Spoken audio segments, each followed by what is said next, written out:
Okay, as our candidates get dressed, we're going to start punctually on time at 6:30. My name is Dennis Sullivan, and I'm pleased to be able to moderate this forum for you today. This is a wonderful library we're in here, so we can take pride in what we do when we work together, can't we? Amen. Hey, we're some kind of fun.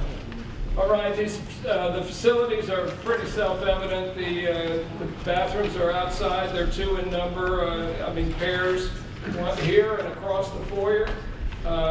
The exit, should there be any kind of an alarm, is right there on your left, stage right or whatever. Anyway,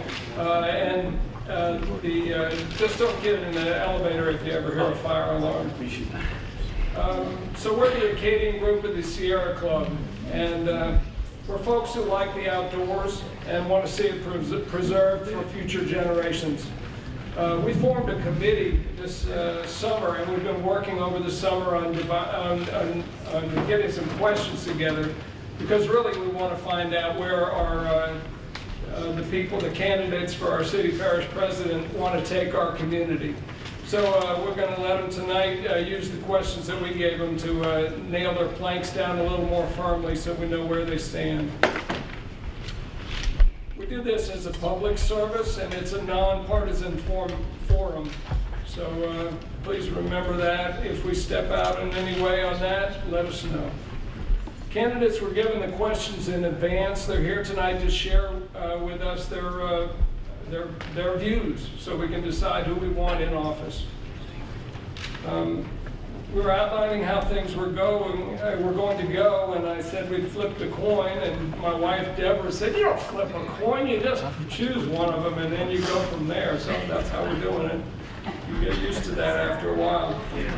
I could draw a coin. I was prepared. Well, I was told how things are going to be, and I'm fine with that. The dear lady is in blue right here. Her name is Deborah Ami. When we got married, she said, "Mr. Sullivan, do you want to change your name? I've got a good one, and I'm going to keep it." Right there with you, buddy. Yeah, right there. We've been getting along pretty well. We know who we are. So Deborah's going to be the timekeeper. She has a dual-sided card stock that will tell the candidates when they're within 30 seconds of the end of their time, and then when they should stop.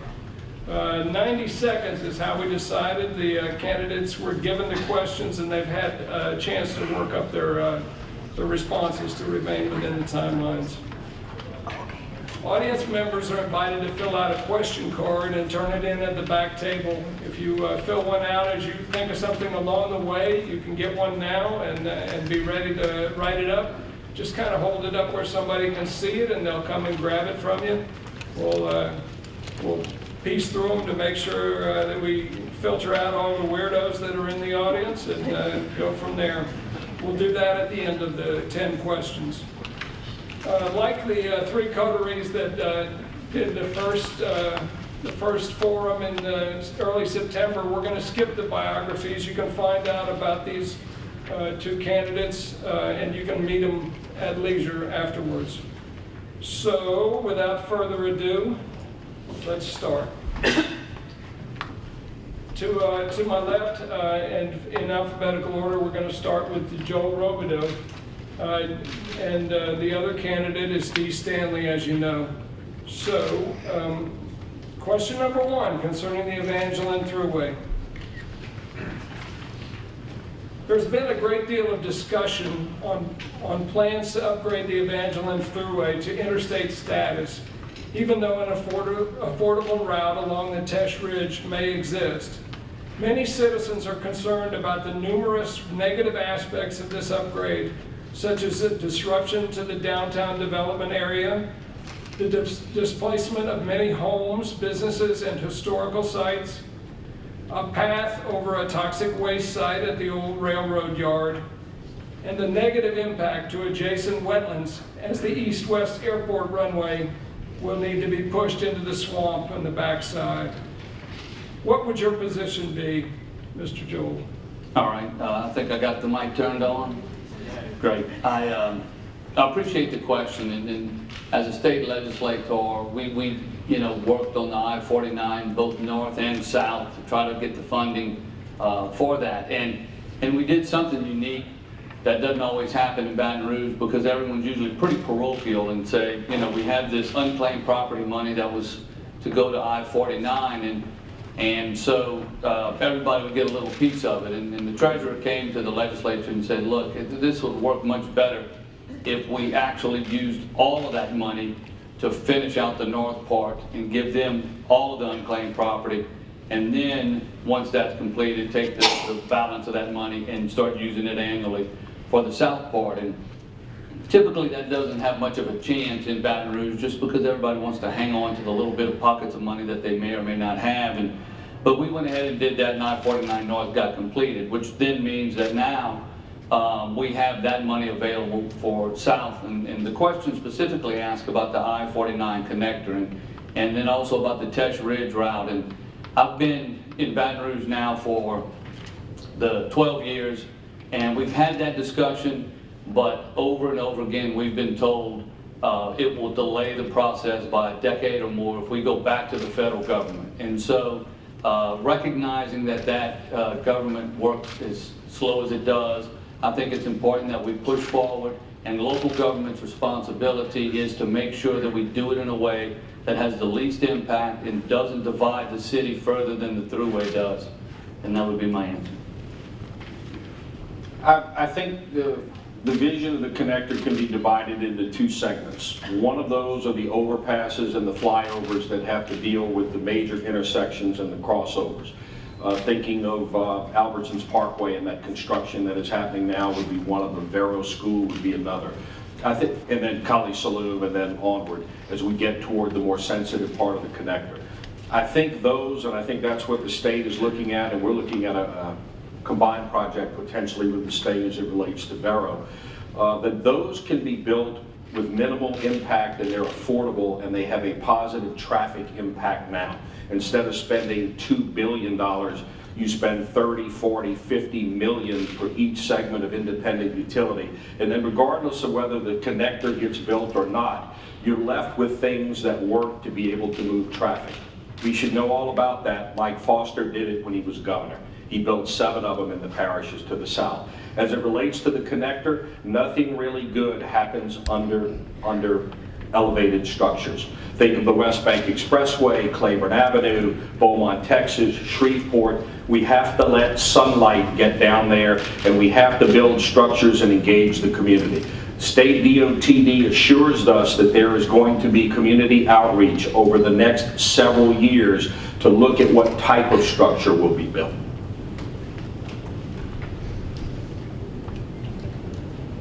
Feel like we're rushing you, but this is the plan, so we're going to stick with it. Concerning coal-fired power, at this time the city of Lafayette holds a 50% ownership interest in the Rodemaker 2 coal plant, even though Louisiana natural gas is available at greatly reduced costs. In addition, the use of coal is tied to numerous environmental and economic negatives.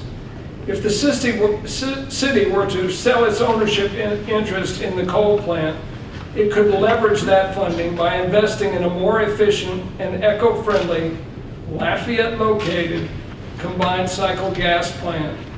This would not only lower costs, but could then be passed on to the citizens in the form of lowered rates. It would also generate numerous employment opportunities for local people. What would be your thoughts on moving Lafayette forward to meet its energy needs? Mr. D. Without question, and I've been on record publicly as saying that I believe in our lifetime, and I'm hoping in my political lifetime, we will build a combined cycle natural gas plant in Lafayette Parish. I believe it needs to happen. I think we're heading in that direction. I think it is efficient. I think clean gas is the way to go, and it helps our local industry. As it relates to selling off the plant and one being contingent upon the other, there are some other concerns. We have about $91 million in outstanding debt on that plan. We have a contract currently with MISO that we would have to work through. We also have a coal contract, and we have rail cars that you own, that we all own, that transports the coal, that burns the coal at that plant. But it's only going to get worse, and I agree with this club. The environmental regulations are going to be very, very difficult as it relates to coal. I think the cost that we looked at with our integrated resource plan was about $41 million to do that conversion. I think that is something that will likely happen, but it is not something that is going to happen tomorrow. We're going to have to continue to burn coal for the time being while we own the plant, while we own the rail cars, and while we have a contract to bring coal in, because the sticker shock to our community of instantly going to something else would be tremendous. That is going to have to be a transition. I think I can help navigate that transition, but I think we're heading the way of combined cycle. Okay, yeah, I don't think really that there's anybody out there that doesn't want and doesn't think that a combined cycle gas plant would be better and be something that would be beneficial. So having that out there, then I feel like we need to step back and say, look, if we agree that that coal is less and less attractive of a use, that it costs more to run a coal plant, that the federal government's putting a lot more restrictions on there to make it less attractive, then we have to consider the fact that is there really going to be a purchaser out there for it that's going to give us the money that we would need to do this combined facility. And so I feel like we need to figure it out. We know that we do have debt still on the coal plant. We know that we have contracts in place, and so there are expenses associated with trying to get out from under those things. I'm not sure what level of purchaser would come in for it, but certainly it's worth looking into. It's something that we know is going to happen at some point, and so I think the discussion is a good discussion to have, figure out what we can do. Do we need to retrofit the existing one on Walker Road? Do we need to dismantle it and build a new one? But that discussion is certainly worth having.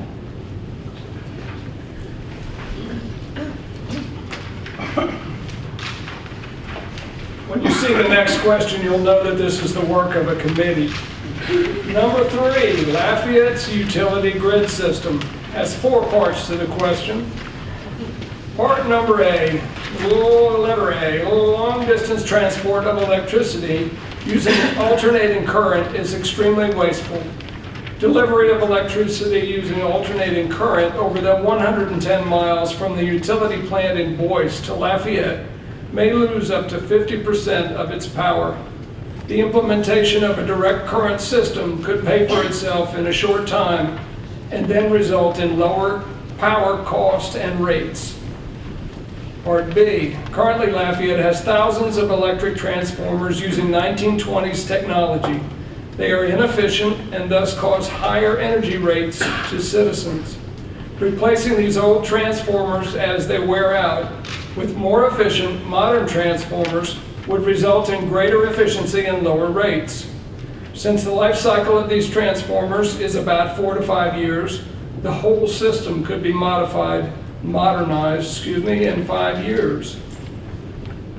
Letter C, generating systems such as Doc Bonin on Walker Road and Rodemaker at Pinhook and General Mouton are unneeded.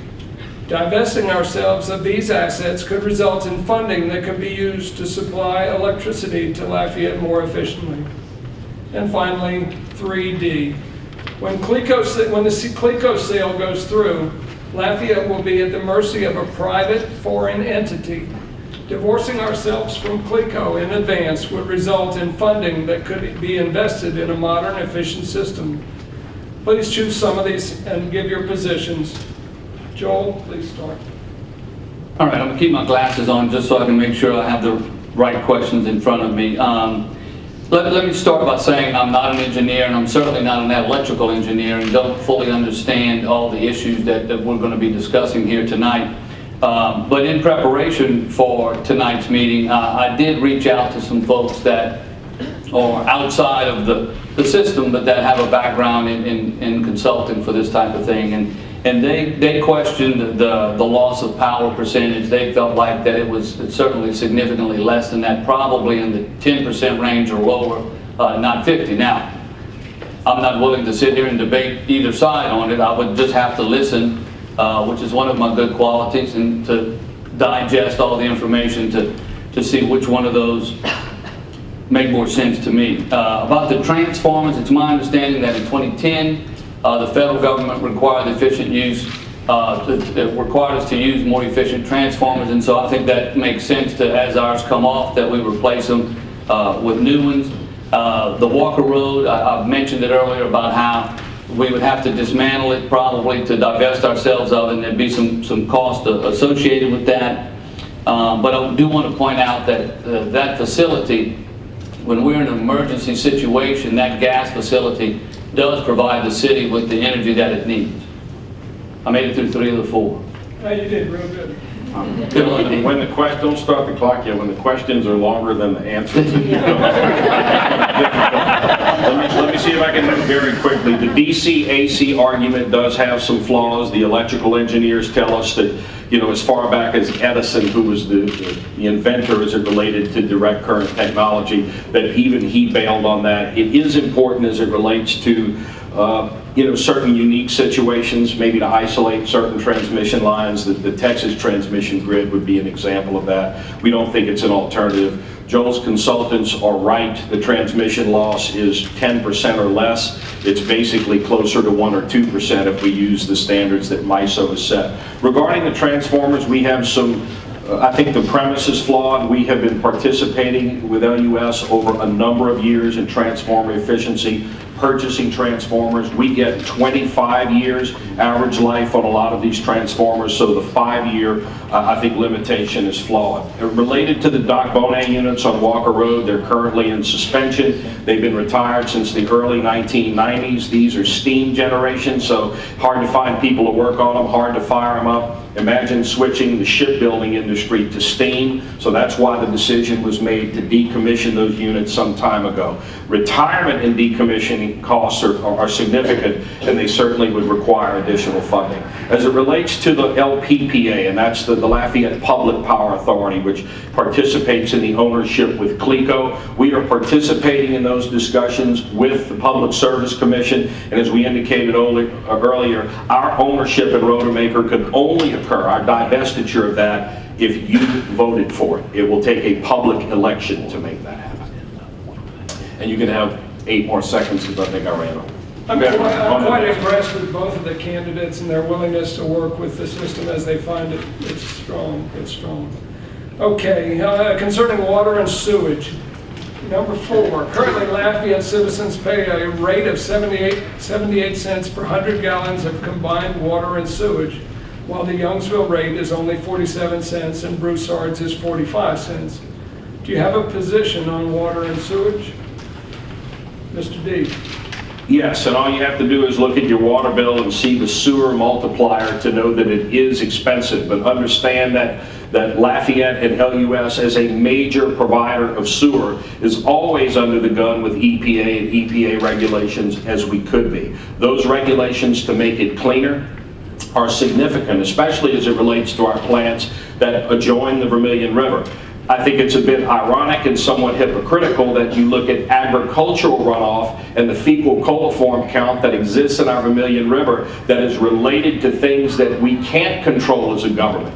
Naturally occurring, and also farms. You cannot put farms out of business that run into the river, but what you can regulate is our plants. Those plants are very expensive and the regulations are very expensive. As it relates to how we compare to other communities and what they do, think of the volume of water that they produce and the quality of that water, not being critical of that, but most of them depend upon LUS. And our water are wholesale agreements to the water production companies. And it costs money not only to produce that water, but also to build the lines to be able to service those communities. LUS is known both in water and sewer as being among the best in the state.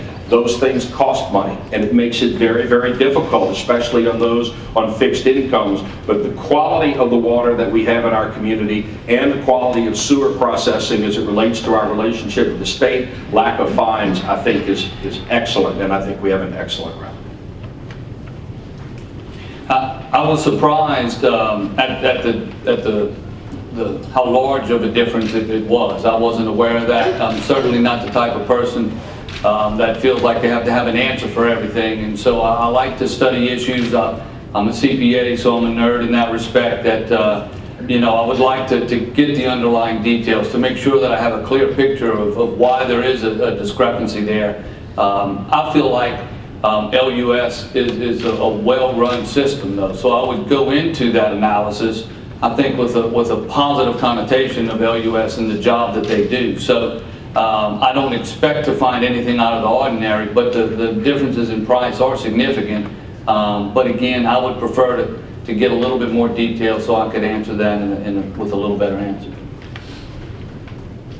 I have 30 seconds left. Can I have it? Media people. I'm a government Never nerd. enough time. I'm a government nerd. Thank you very much. Let's move to the next question. Concerning garbage and recycling services. The City of Lafayette does not require competitive bids for garbage and recycling services. Currently, Lafayette citizens pay $26 a month for once-a-week pickup. On the other hand, Broussard citizens pay only $17 a month for twice-a-week garbage pickup and once-a-week recycling. Youngsville pays only $19 a month for once-a-week pickup of the both. The disparity can be explained by the fact that both Broussard and Youngsville have instituted a bidding procedure in order to get their citizens the best deal possible. Do you believe that Lafayette should require bidding when contracting garbage and recycling? How would you make this work, Joel? I think I'm gonna have leftover time again. I'm unsure as to why we don't use the bidding process. I'm certain that answer is probably forthcoming, but I think that it makes sense to do a bidding for any contract, certainly of that magnitude. I don't think it hurts anybody.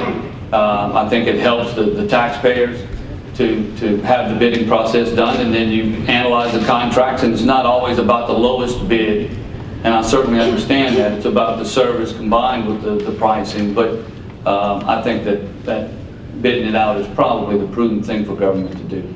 Yeah, you don't know until you bid it out, and it's going to happen. We have instituted in the last contract, based on the discussions, the need to have that public discussion because we have not tested the market in a while.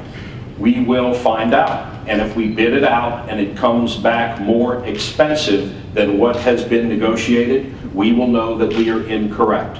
I can tell you that one of the reasons that the prices came in lower for Youngsville and the smaller communities is because of the expense that it takes to haul the amount of garbage that comes out of our community. If you think about it this way, let's say we have 500 tons. It's going to be 500 tons whether you have once a week pickup, twice a week pickup, or every day. Make no mistake, the garbage companies will pick it up every day if that's what we want. Imagine how much that will cost. We have made a determination, as many of the other communities throughout America have done as it relates to automation, that larger cans, and it took some getting used to, they can be a little bit more unwieldy, that we can pull more of the garbage out of the stream on the first haul. If the council and the community decide that we want second week collection, what we've heard from the experts in this is that only takes about another 10 or 15% out. The contract expires in 2016. As your city parish president, I support it being rebid, and then we'll be able to determine whether negotiated price would have worked, but there's no harm in testing the market, and I think that's the way to go.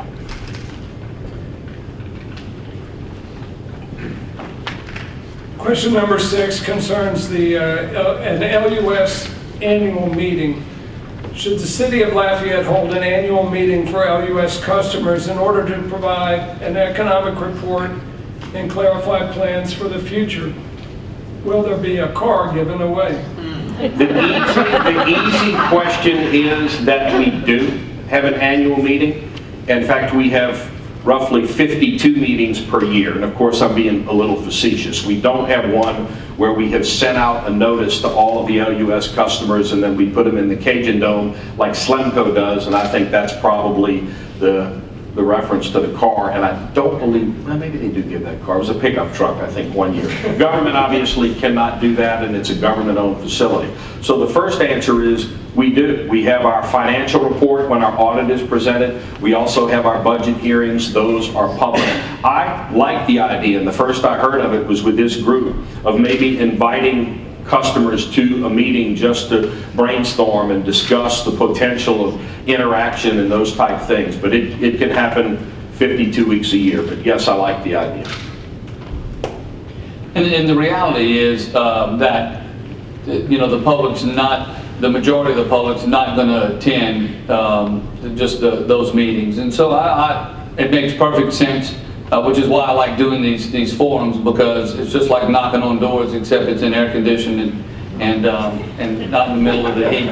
But because you get the same kind of ideas and questions from the public that you probably wouldn't have thought of on your own. And so when I read this question, it kind of seemed obvious. Yeah, that would be an obviously really good thing to do for the community. It would allow them to participate at a level that they're really not able to participate or don't participate at now.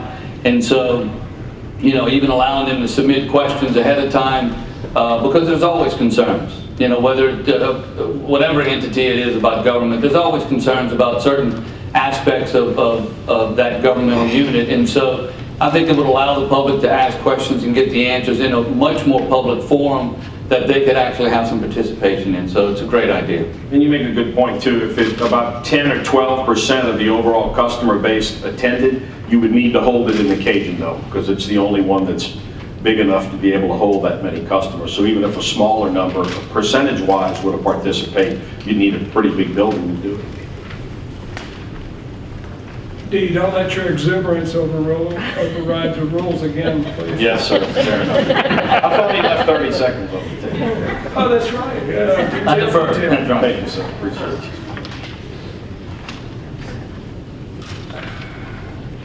Red lights. The city of Lafayette maintains 170 red lights, which not only increase pollution and fuel usage, but have earned Lafayette the dubious distinction of the third most congested city in Louisiana, behind New Orleans and Baton Rouge.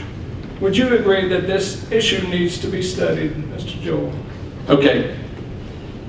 This is another one of those questions that you get maybe when you knock on the door. When I saw red lights, of course, my thought was the red light cameras. That's what the question's about. And then as I read it, I said, well, that's something I've never heard of, never thought of. And I'm not sure it's to blame totally for the congestion that we have. I think, you know, we can look at a lot of different things as it relates to our traffic problems. But yeah, I mean, if the red lights, if the studies show and then the data's there to show that these red lights have a significant impact on the congestion that we all suffer through, including getting here, then why would we not study it? I think that's another obvious one. People are going to start to think that I want to get out of here because my answers are all falling into the third. But I promise you that's not the case. It just seems like this is a good idea also.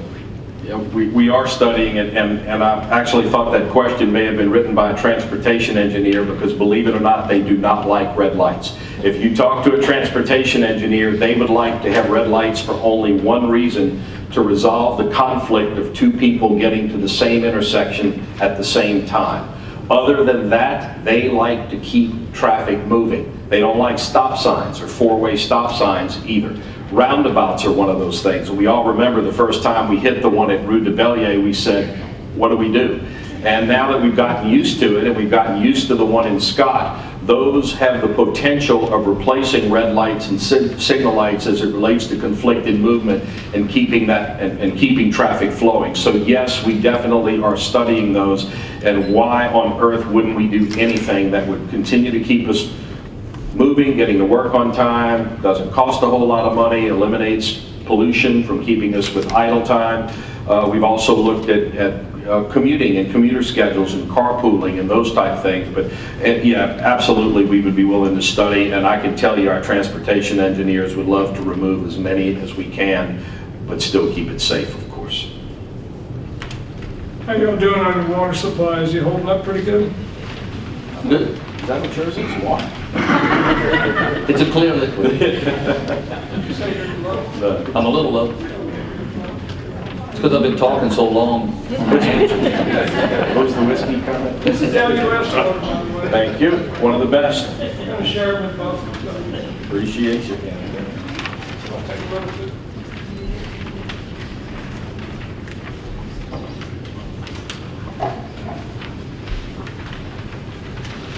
Number 8, the horse farm. The horse farm is very much beloved by the citizens of Lafayette. Many of these citizens are seriously concerned by the fact that the management of the horse farm has been turned over to the Community Foundation of Acadiana, a private entity that is not required to be accountable to their wishes and concerns. The foundation is not required to be the foundation is not required to deal with open bid laws, open meeting laws, or comply with the requirements of the Freedom of Information Act. Do you believe a public treasure, such as the horse farm, should be managed by an unaccountable organization that does not have to answer to the citizens who own it? Bless you. Would you return the horse farm back to the hands of Lafayette Parks and Recreation? Joel, you have the first. I think I went first on red. Oh, did you? Then I didn't switch my little cue over here. All right, Dee, please start. Yeah, again, I want to address the premise of the question. And while it's true as it relates to the public records law, the Freedom of Information Act does not apply to governmental entities, local government in Louisiana anyway. It doesn't apply to Lafayette Consolidated Government. The public records law and the open meetings law for the state do apply. And the contract that we have with the foundation requires them to make public presentations to the city parish council so we can see what's going on. As it relates to the expenditure of someone else's money, a private donor put up $6 million of his money. He would not have given the $6 million to government, I promise you, to run that business. So he has to have some control over how that money is spent. But it is being built on public property. So I do support the premise that we know what's going on and that those reports keep coming to the city parish council. As it relates to returning it to the hands of Parks and Recreation, it was never in the hands of Parks and Recreation. It's never been there. And the model was, and we supported the model of making this park different and not like traditional parks in the community. That does not mean that we don't support transparency. If it doesn't work, then government needs to take it back if the model doesn't work. Right now they've raised, we're told, about $6 million or more for the development of that park. I'm all for seeing what happens, but still being transparent and having the public discussion. Yeah, and I struggle with this question also because the issue of trying to fund it with private donors does change the equation a bit. And that's not something that we typically ask private donors to do, to come in and say, hey, P-Court Park needs renovations, can you give us $1 million for it? And so, and that's not to say that that's never happened before, but in this particular instance, it is a fairly unique situation. And I understand that. Saying that, the park is using tax dollars. It was purchased with tax dollars. It is, city-owned, parish-owned property. And so I think the concerns are legitimate. I have not wrapped my head around yet what's the best avenue for us to go. At least they are having to go in front of the council to report on what they're doing. It would be nice if their meetings were open meetings. I don't think you can really require it, but you certainly could ask of it, and I don't see why they wouldn't be willing to do that.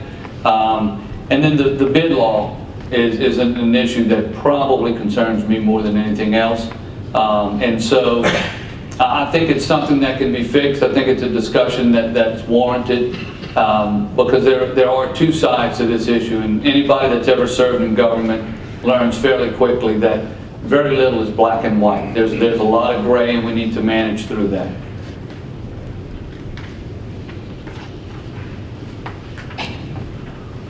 Number 9, concerning consolidation, the city of Lafayette has no mayor or council to strictly address the specific issues that concern Lafayette, the city. Should the city of Lafayette vote its way out of city parish government and become an independent community like Broussard, Youngsville, Doosan, Scott, and Carencro? I think the most recent vote in 2011 has shown that the community is not ready to deconsolidate. I find that constituents out there want us to figure out a way to say, look, consolidated, we're a small geographical parish, consolidated, can we make it work? Can we figure out a way? And it's currently set up to where it's unfair to the city of Lafayette. And in all my discussions with those in the outlying areas, the elected leaders, the decision makers, they all agree that it's not fair. And they don't have a problem with making some changes to the charter to allow for the city of Lafayette to have that autonomy. What it's going to require, however, is for city parish government and the parish president to be able to work with the council members, to be able to work with those other municipalities to come up with that solution that everybody can live with. And so certainly we need to work towards that. The charter allows for modifications to be made with certain level of votes. And so it needs to happen. My discussions indicate that there's a really good chance that we can make it happen, and I feel like that's something that I could accomplish as parish president. You're going to get to vote in November on whether Lafayette has a mayor. That's already happening. It's going to be something that you're going to get to decide, even though it's in name only. It doesn't change the residency requirements, it doesn't change the salary, but it names this position what it should be named, mayor president, just like in Baton Rouge. And that's wholly symbolic. So I would ask that you vote for it, regardless of what happens in this election. I intend on voting for it as well. It is a flawed structure. The government that we approved allows citizens of other cities to vote for our mayor. It does not allow us to vote for their mayor or their council. We voted for it. We approved that structure. And so we have to have a relationship with them, and I agree. I've worked with 5 councils in 30 plus years. I've worked with 3 mayors. I have a good relationship with mayors and councils. Joel is exactly right. It's going to take us sitting down to be able to work through changes in the charter. The good news is you get to vote on every one of them. So you're not going to fix something that we've had for the past 20 years in 20 days or perhaps even 20 weeks. You eat this elephant one bite at a time, and you do it by putting initiatives and things on the ballot that move us along and kind of put the fears aside so people in the outlying communities in the unincorporated area don't have to be fearful of the changes. It's about trust. One way to do it is with that very small step on voting for naming this mayor president in November. Okay, we're up to the last question. If anybody has any question cards or comment cards that they'd like to turn in at this time, we'll get them organized. Number 10, the unconsolidated areas. What is your position on dealing with fire protection, sewage, and water services in unconsolidated portions of the parish? Am I first? Yes, sir. When this model and structure was created, it took the unincorporated area in 1996 and said all you can do is remain the same size or shrink because the other communities are growing. Even a CPA will tell you that if you create that business model, a business is dead already or it's on the way of dying, and that's the structure that was created. We got plenty economies of scale for consolidation. One city fire department that has a relationship with the volunteer departments in the other cities. One recreation department, one public works department, one chief executive, one council. That makes all the sense in the world. What it didn't fix was the funding structure. Think of Metairie. There is no mayor of Metairie, there is no council of Metairie, there is no Metairie police department or fire department. How did it happen? Because they put the horse and the cart in the right direction first. They put the funding structure to provide for sewer, water, fire protection, hospitals. Consolidation turned that model on its end. It created the governmental structure, and then it told government, go out and work with the people to tax them or find a way to fund it. And that is what's been elusive. Again, it can't eat that elephant one bite at a time. I don't see anybody in this room, whether you live in the unincorporated area or not, approving a dramatic increase in taxes. We have to continue with the economies of scale, spend the money that we have, but it is going to take those relationships with the area communities to move us forward. Oftentimes in government, it is always about the money. And if you look at any of the graphs over the last decade, you'll see where the sales taxes increased. You'll see where property taxes increased, both for the city and for the parish. But a lot of that money's spoken for.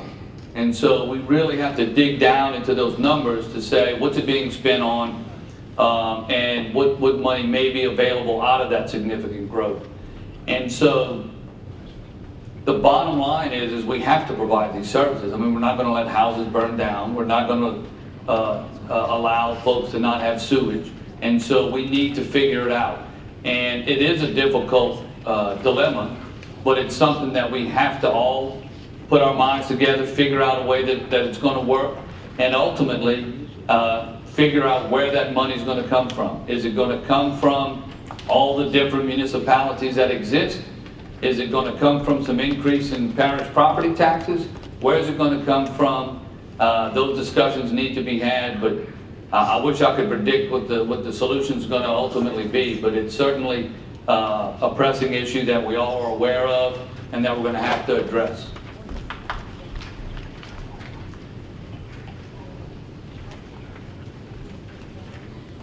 Thank you very much for your answers to the 10 questions. We'll move now to the questions from the audience being brought forward by Ms. Sarah.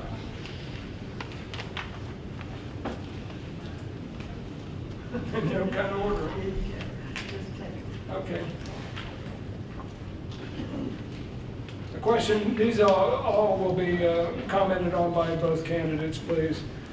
You mentioned transition to move to combined natural gas in Lafayette. What is remaining ownership terms on the coal plant, and what is a reasonable timeline for us to make this transition? Where to Joel first?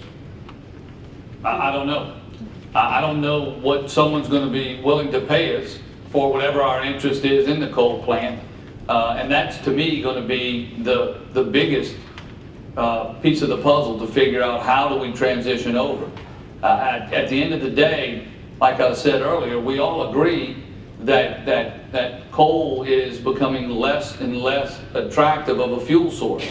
And so I would then assume that there's going to be less and less of a demand for someone to value that at a price that we feel like is warranted to dispose of it and turn around and then use that money. So I don't know what the timeline would be, but the discussion would start off with what's someone willing to pay and how much is it going to cost to break whatever contracts we're in and how much would it cost to do the plant, and then go from there. So until I have that answer, it's really hard to put a timeline to it. We also have the maturity on the bond debt, although you can pay off the bonds using money from the sale. I think it's about $90 million.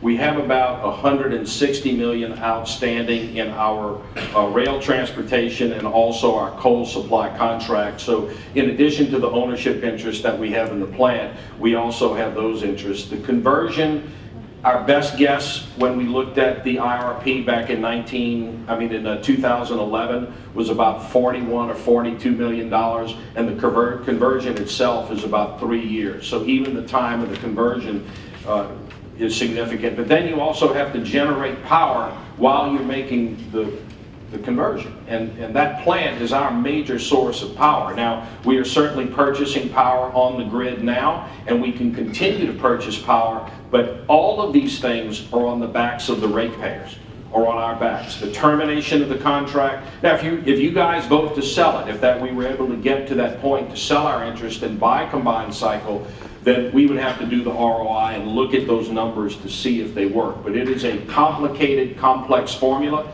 that will take a number of years to set the wheels in motion. We'll have to do the conversion, we'll have to price the conversion, and we have to bleed off the existing contracts in our interest. It can happen, but it's pesky. This next question goes to D first. Can you name a single community that has not created urban blight by the construction of a raised freeway through its sensitive neighborhoods? No. Joel? Do I get the extra time? That depends on what D says. No, well, no, and look, there are ways to Oh, look. so it changes. There are, well, you know, Alvin, that was a dramatic pause. You said that right. There are postcards of bridges, perhaps cable span bridges, perhaps other things. And as Joel is not an electrical engineer, nor am I an architect, but we all know of communities that have built things that when you see them, they belong on a postcard. It's a landscape. It's a skyline. It's something that's significant, that should not look like the West Bank Expressway or Claiborne Avenue or Beaumont, Texas. And again, the state has promised an engagement at that level of our community. And if we look at those things that are architecturally awesome, that we are willing to put on a postcard, that should be where we start the discussion, not where we end the discussion. Now I'm done. All right. And maybe, you know, I just have the utmost confidence in this community to come up with a solution that the rest of the country is going to then say, if you're going to have to do this, go to Lafayette and see how they did it. You don't believe that? Well, I have more confidence in our community. I feel like, whatever that creative spirit and that entrepreneurial spirit that we possess, whether that's just putting skate parks from one end of the community downtown all the way to the other end, whether it's green space, whether it's trolley cars connecting both sides of the Evangeline Thruway, whatever it is, we can do something. And we have to do something, and government's role is limited to being a participant in that discussion. The other participant in the discussion is you guys. I mean, the ideas are going to have to come from somewhere.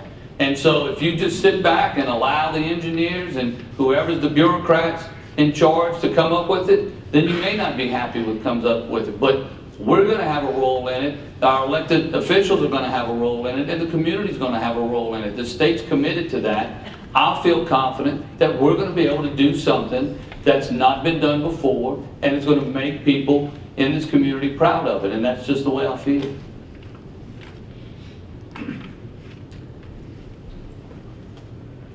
Lafayette relies on a third party to remotely monitor and ticket traffic speeds.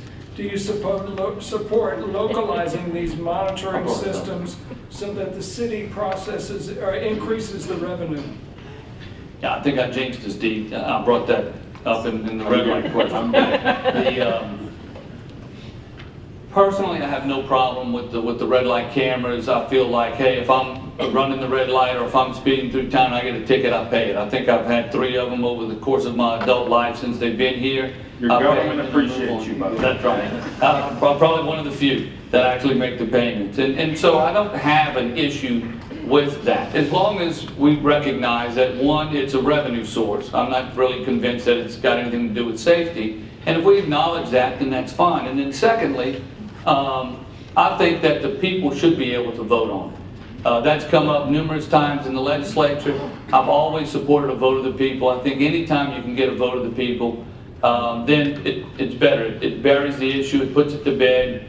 You may agree or disagree with it, but everyone had a voice, everyone had a say. We voted on it, and this is where it ends up. And then, you know, and you move on from there. So I don't really have a problem with the contracts as long as we're honest with folks and say what it's about and let them have a say in it. That's kind of my position. Yeah, that's another one of those contracts where there will be a public discussion because there will not be an automatic extension. I support the public discussion and I can't wait to have it because we'll air all of that. I can tell you whether I agree it's a safety concern or not. I can tell you our police chief does, and he's a rock star. And he did not like the program, did not want it put in place, and now he administers the program. The one thing he likes about it is he does not have to take a police officer and put him with a radar at the entrance to your neighborhood and subdivision and take that officer off the road, where he can do what a van can't do. Recognize aggressive drivers or drunk drivers or dangerous drivers. So for him, it's efficient. So it's not a money grab. We're using the money for our patrol division, for fuel, and to pay salaries within our patrol division. So those violators are helping to pay for live police officers to be able to do their job. When it flipped Jim Kraft, it basically flipped me. And I got a great idea. Let's run this company out of Lafayette by doing the speed limit. Better yet, you only have to do 5 miles an hour over, because it's not related and pegged directly to the speed limit. So let's run them out of town. Nobody has a right or privilege to speed or to run a red light. And if you do, and they catch you, you should pay for it. The city of Lafayette is currently subsidizing parks and recreation funding mechanisms. What would you recommend to provide more adequate support for the Parks and Recreation Department within both the city of Lafayette and the parish? Dee? Yeah, and that's one of those flawed funding structures. The parish has no millage for parks and recreation. Does anyone think a property tax will be approved today? I think probably not. So it has to be funded from the parish general fund. The city does have a subsidy, and the city also has money to pay for it, but that structure was set up in 1961 when we were a lot smaller. Some will say, yeah, but you know, that may have been 54 years ago, but the city has grown so much, that tax is generating so much more money. Well, back then we had 3 parks, now we have 23. Like it or not, we have 3 golf courses. So what we have to do is to try to run it like a business. We've done that with the golf courses, and for the first time, the golf courses are at about a break even. So I think that's very significant. I think the fee structure is set. And I don't believe that we should close recreation centers or vote to close them unless we use those centers. It's not fair to say that tax dollars should go to do something that provides quality of life for our community if you're not the one who uses the center. So we looked at the BREC model, we looked at breaking it off from government. That doesn't really work because you still have the funding issue. So I think what we need to do is to continue to make the public investment without raising taxes, buy the playground equipment, fix the roofs, cut the grass, and do what we can to have attractive parks with the model that we have now. And Dee mentioned the BREC model, which in Baton Rouge, they do have that millage, and they pay a lot of money towards their park, and they have a beautiful park system. We just recently, though, our model has kind of changed in that Youngsville has passed a tax on themselves and built this incredible 70-acre facility. Broussard is in the process of building one equally as incredible. And now that those 2 parks are going to be in play, it changes the whole model that we've always operated under, because most of the soccer games, the baseball games, the activity is going to occur at those facilities. And so what's going to happen to the parks for that Parks and Recreation has in those areas? Are they going to become underutilized or not even utilized? And so there's a significant discussion that we need to have with all the municipalities and everyone in the parish to really figure out what's our model going to be going forward. Because we do have 20-something parks, but now we've got these 2 parks that are the envy of a lot of communities. And so we need to figure out how to incorporate that in the scheme and figure out what we're going to do with all of these parks that we still have that are not quite adjacent to those parks, but certainly close.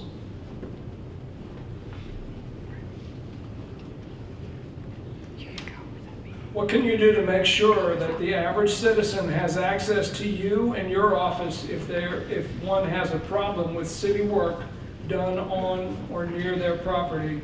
Calls made in the past, but no one ever calls back.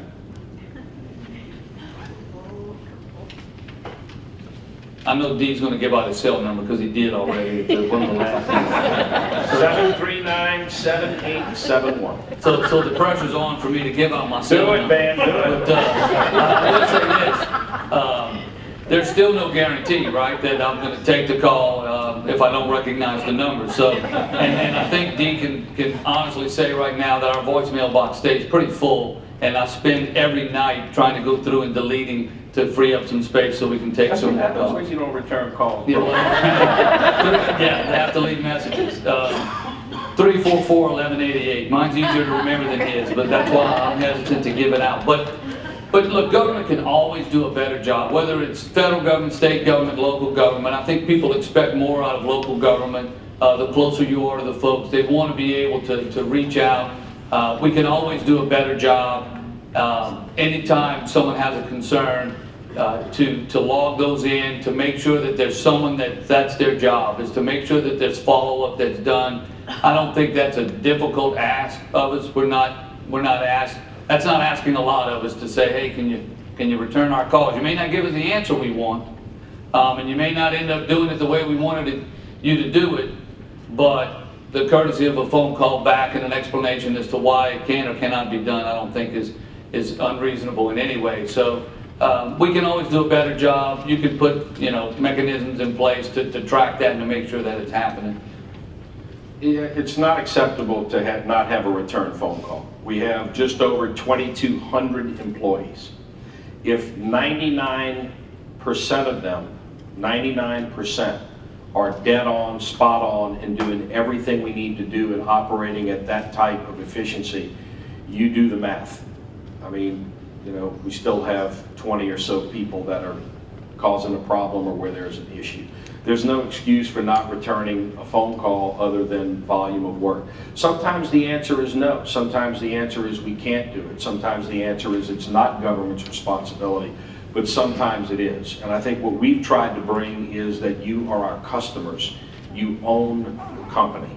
And we want government employees to treat the people that call like you own it, and like their life depends upon it, and like the success and the profit of their company that pays their salaries and runs their job depends upon that. And sometimes that's tough. You guys, I'm sure, have seen it when you go to restaurants where you're paying for service that you don't get. Or perhaps the person who did the work on your car was in a bad mood that day and it didn't work. So dealing with human nature and those things are challenges. I think I'm a pretty good communicator. That's why I give out my cell phone number. And I want to know if you have a problem and someone hasn't returned the call, because that's where you fix the company. That's where you're able to do those things and make an impression on people. I think we both agree about that it's about public service.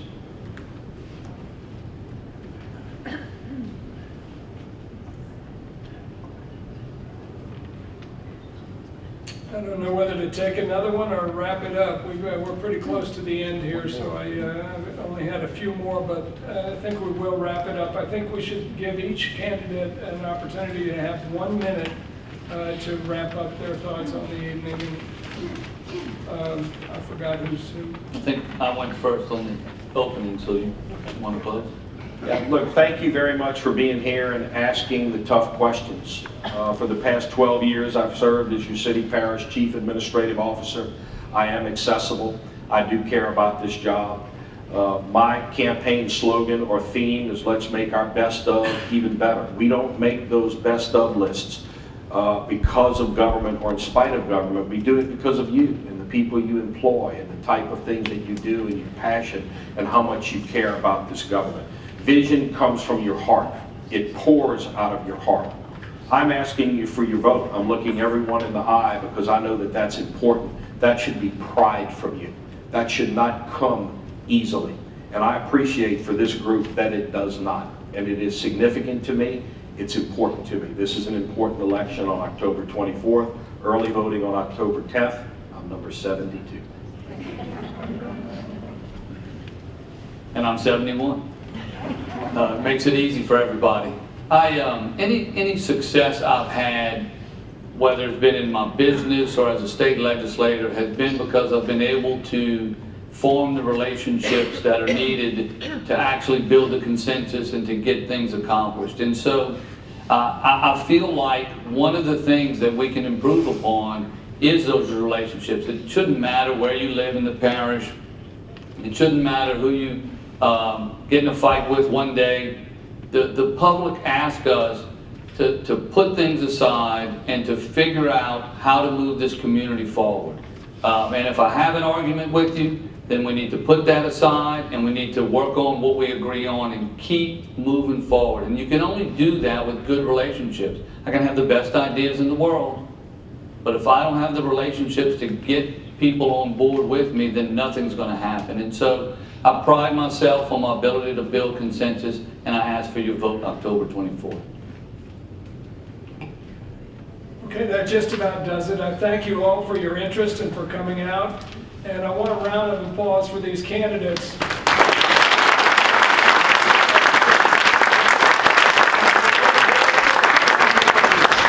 This is the first time the CEO Club has organized one of these forums, and everybody that I talked to, everybody with both campaigns was as helpful as they could be, and the candidates themselves as well. So thank you very much. Have a good evening.